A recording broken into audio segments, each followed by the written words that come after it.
na kapag umangat ka na sa social media, hindi ka na gaanong ini-entertain, lalo mas masakit kung kakilala mo. Okay lang sana kung ibang tao, pero kapag kakilala mo, umangat, tapos gusto mo siyang kausapin, pero hindi ka ini-entertain, isa lang ang ibig sabihin na. Basta ganun mga ka-idol. Kung ikaw merong kakilala na umangat, pero medyo ini-ignore ka nila, isa lang ang ibig sabihin yan. Alam mo na yon. Alam mo ang kailangan mo gawin? Magsumikapan. Sabihin, pagsumikapan mo pa. Na pagdating ng panahon, ikaw naman yung nasa taas. Pero pag nangyari yun na ikaw yung umangat, huwag mong gayahin yung ginawa niya. Para ma-realize niya na yung ginawa niya sa'yo, kahihiyan niya yun. Idol, actually, marami ang gumagawa ng ganyan. Umangat, hindi na nakikilala ang mga kakilala. Ako is, lahat ng kakilala ko, pag nag-chat sa akin, nire-replyan ko yan. Ganun ako mga idol, dahil bilog ang mundo, hindi laging nasa ibabaw ka. Hindi mo alam, nasa ilalim ka na. Ganun. Kaya idol, kung ikaw ay nag-vlog, nakakaangat ka.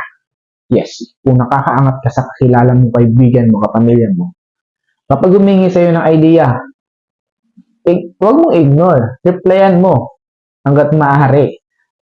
Siyempre, masakit yun sa kanila. Yes, nandoon na yung ating mindset na nagsisimula ka, hindi mo nga ako sinuportahan eh. Di ba?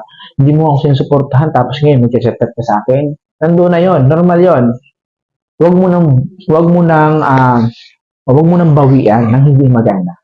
Kasi siya ang mas mahihiya nila. Di ba mas maganda na kahit di mo ako sinuportahan ako yung nagsisimula, pero ako ngayon na nakaangat na, is nandyan pa rin sa'yo para mag-guide. Nandyan sa'yo para magbigay ng idea. So, mas maganda yung ganon. Ay ba, wala siyang masabi.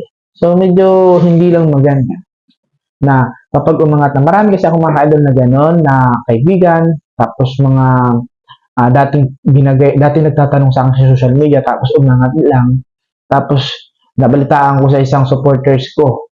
Tapos sabi niya, ginaganto-ganto na lang siya. So, medyo disappointed ako sa ganun lang na nabalitaan ko.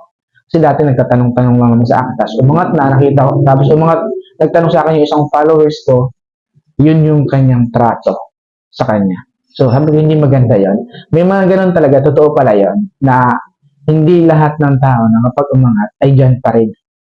Humble pa rin. May mga tao talaga na, siguro, ilan lang.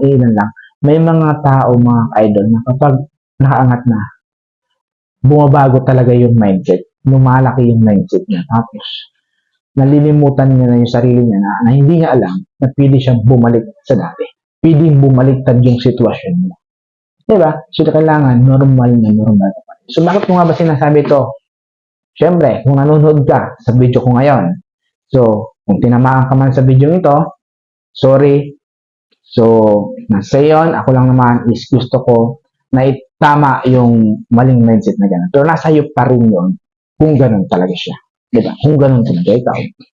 Is, nawa lang din ako sa isang followers natin na gano'n yung nangyari. So, sana hindi yun. Kaya kung ikaw ay nagsisimula ngayon at talagang lumalago ka na rin, sana humble ka lang. Kung mayroong mga tanong sa'yo, bumigay ka ng konting idea. Diba? So, ako ngayon, kahit sa daming nagchat sa akin, kasi sa mga content ko dati is syempre nag-viral pa rin yung mga nauna kong contest. Marami pa rin pala ang nanonood nun. Kaya nagulat ako, dumanadag yung earnings ko, samantalang yung mga bago kong upload ngayon ang bababa ng views.